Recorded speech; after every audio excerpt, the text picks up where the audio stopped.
जय श्री राम। दोस्तों, राम मंदिर के बारे में कुछ रोचक तथ्य आप लोगों के साथ में शेयर किए जा रहे हैं। 5 अगस्त 2020 को प्रधानमंत्री श्री नरेंद्र मोदी ने श्री राम जन्मभूमि पर राम मंदिर का शिलान्यास किया था।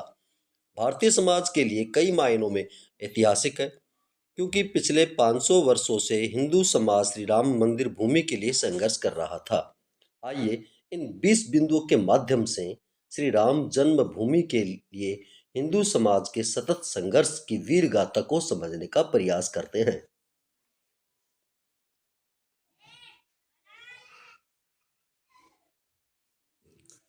बाबर ने 1528 में अपने सेनापति मीर बाकी को अयोध्या के भव्य राम मंदिर को तोड़ने का आदेश दिया। इतिहासकार कनिंघम के अनुसार श्री राम मंदिर को बचाने के लिए हिंदुओं ने जान की बाजी लगा दी थी। लगभग 1,74,000 हिंदू वीरों के बलिदान के बाद ही मुगल मंदिर को हानि पहुंचा सके थे। मंदिर इतना मजबूत बना हुआ था कि तोड़ने के लिए तोपों के गोलों का इस्तेमाल करना पड़ा था। मंदिर को नष्ट करने के बाद जलाल शाह ने हिंदुओं के खून का गारा बना करके लखोटी ईंटों से बाबरी मस्जिद का निर्माण करवाया था।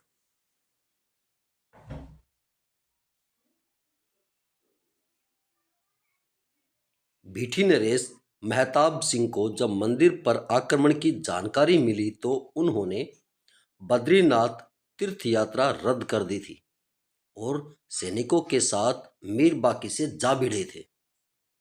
17 दिनों तक चली भीषण जंग में दोनों ओर के असंख्य सैनिक मारे गए। अंततः मेहताब सिंह समेत राम भक्त वृद्ध कहरी भी वीर गति को प्राप्त हो गए थे। हंसवर रियासत के राजा रणवीर सिंह के कुल पुरोहित देवदीन पांडे ने 70,000 योद्धाओं के साथ बाबर की सेना से श्री राम जन्मभूमि के लिए संघर्ष किया। युद्ध में बुरी तरह से घायल हो जाने के बावजूद अनेक मुगल सैनिकों को मौत के घाट उतारा और अंत में वे भी वीर गति को प्राप्त हो गए। ऐसा इसलिए हुआ क्योंकि उनके पास उस समय के आधुनिक संसाधन उपलब्ध थे। हंसवर रियासत के राजा रणवीर सिंह को अपने पुरोहित देवदीन पांडे की मृत्यु का समाचार जैसे ही मिला, उन्होंने अपनी महारानी जय कुंवरी को सत्ता सौंप दी और खुद 25,000 सैनिकों को लेकर श्री राम जन्मभूमि मुक्त कराने के लिए निकल पड़े और अंत में वे भी वीर गति को प्राप्त हुए। राजा रणवीर विजय सिंह के बलिदान के बाद महारानी जय कुंवरी ने आनंद संप्राय के महंत स्वामी महेश्वरानंद के साथ मिलकर श्री राम जन्मभूमि का संघर्ष जारी रखा। स्वामी महेश्वरानंद के नेतृत्व में मठों, मंदिरों और अखाड़ों के असंख्य नागा संप्रदाय, गोरक्षपंथी, दिगंबर, निर्मोही, निर्मले, निर्वाणी साधुओं ने भी शस्त्र उठा लिए। उन्होंने शत्रुओं पर छापा मारा, युद्ध नीति अपनाई। मीर बाकी इतना डर गया कि ताशकंद भाग गया। हुमायूं के काल में भी महारानी जयकुंवरी और स्वामी महेश्वरानंद लगातार संघर्ष करते रहे। इन्हों 10वें युद्ध में सफलता मिली और श्री राम जन्मभूमि 2-3 सालों तक मुगलों से मुक्त रही। बाद में दोनों योद्धा मुगलों की विशाल सेना से लड़ते हुए वीरगति को प्राप्त हो जाते हैं।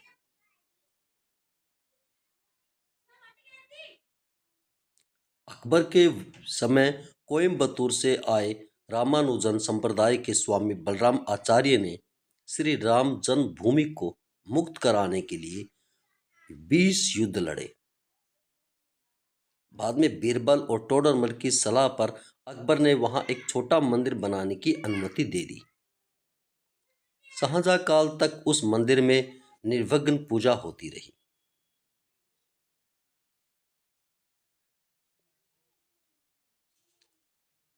नब्बे वर्ष निर्विघ्न पूजा होने के बाद औरंगजेब ने अपने सिपह सालार जाबाज खां को सेना समेत मंदिर नष्ट करने के लिए भेजा।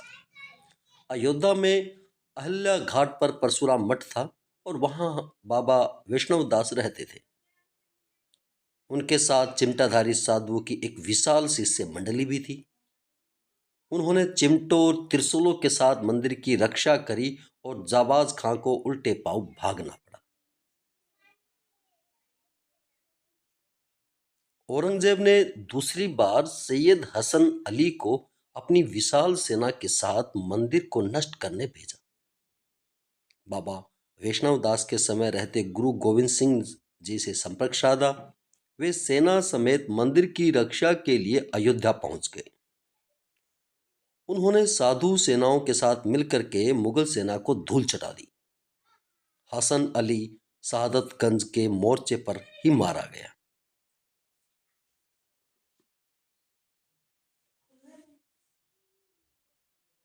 1664 में औरंगजेब ने फिर एक विशाल सेना मंदिर तोड़ने के लिए भेजी,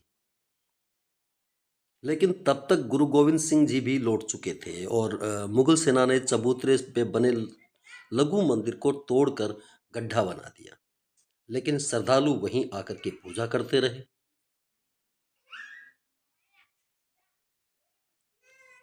अमेठी के राजा गुरुदत्त सिंह और पीपरा के राजकुमार सिंह ने नवाब शहादत अली से श्री राम मंदिर के लिए संघर्ष जारी रखा। हिंदुओं के लगातार हमले से तंग आकर के नवाब ने पूजा और नमाज दोनों की अनुमति दे दी।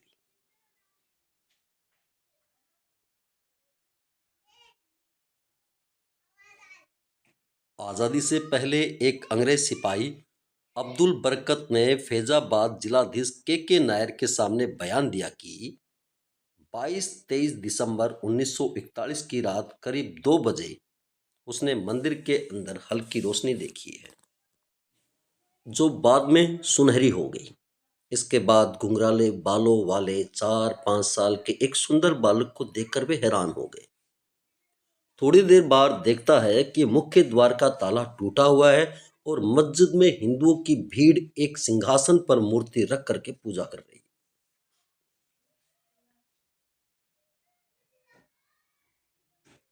राम मंदिर आंदोलन के दौरान मुलायम सिंह यादव ने कहा था कि विवादित ढांचे पर परिंदा भी पर नहीं मार सकता।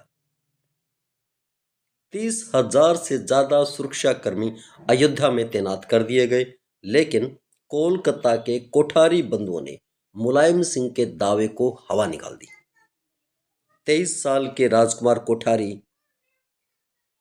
और 20 साल के शरद कोठारी राम मंदिर के प्रति इतने समर्पित थे कि 200 किलोमीटर का रास्ता उन्होंने पैदल ही तय किया था, क्योंकि अयोध्या पहुंचने वाले सभी साधन रोक दिए गए थे। 30 अक्टूबर 1990 को विवादित ढांचे पर सबसे पहले चढ़ने वाला युवक शरद कोठारी था।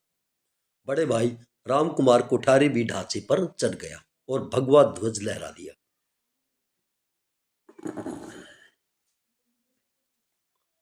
30 अक्टूबर 1990 को विवादित ढांचे से भी आरपीएफ के जवानों ने दोनों भाइयों को पीट करके खदेड़ दिया, लेकिन इसी बीच पुलिस कर्मियों ने कार सेवकों पर फायरिंग शुरू कर दी।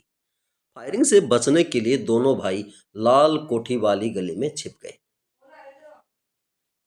दोनों भाइयों को पुलिस कर्मियों ने बाहर निकाला, बेरहमी से गोली मार करके हत्या कर दी। सरकारी आंकड़ों में शहीद कार सेवकों की संख्या लगभग 5 बताई गई है, लेकिन मृतकों की संख्या इससे कहीं अधिक थी।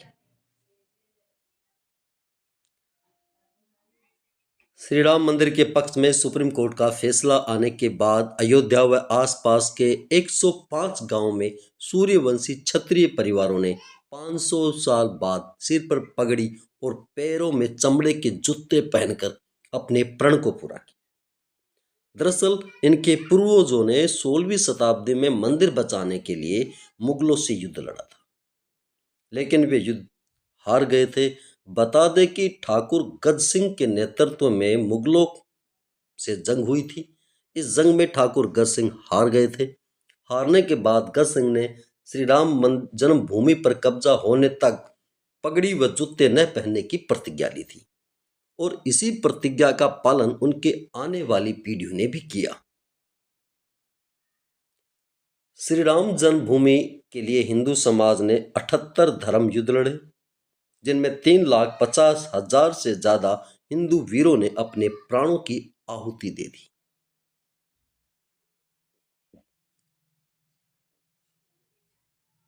बता दें कि बाबर के काल में 5 धर्म युद्ध, हुमायूं के काल में 10, अकबर के काल में 20, औरंगजेब के काल में 30, नवाब सादत अली के काल में 5, नसरुद्दीन हैदर के समय 3, वाजिद अली के समय 2, अंग्रेजों के समय 2 और पूर्व प्रधानमंत्री विश्वनाथ प्रताप सिंह के कार्यकाल में 1 धर्म युद्ध लड़ा गया था।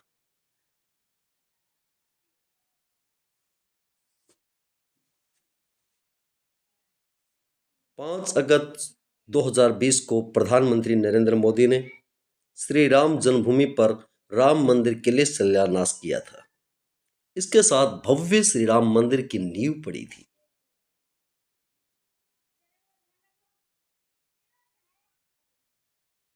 पाँच सौ साल तक हिंदू समाज के सतत संघर्ष के बाद आज अयोध्या में भव्य राम मंदिर बन रहा है। मंदिर की ऊंचाई 161 फीट रहेगी। सिर्फ नींव में ही 2 लाख ईंटें लगेंगी जिन पर श्री राम लिखा होगा। सीढ़ियों की चौड़ाई 16 फीट रहेगी। मंदिर में 5 गुंबद होंगे। पूरा मंदिर 360 पिलर पर टिका होगा। इसमें गर्भगृह, कुटुंब मंडप, नृत्य मंडप और रंग मंडप होगा। जय श्री राम। जय जय सिया राम। दोस्तों, इस वीडियो के माध्यम से बताया गया है, कृपया ध्यान दें कि हमारा उद्देश्य किसी विशेष व्यक्ति, संप्रदाय, धर्म, जाति की भावना को ठेस पहुंचाना नहीं है, अपितु केवल जानकारी साझा करना है। हमें उम्मीद है केवल जानकारी के लिहाज से इस वीडियो को देखा और साझा किया जाएगा। धन्यवाद।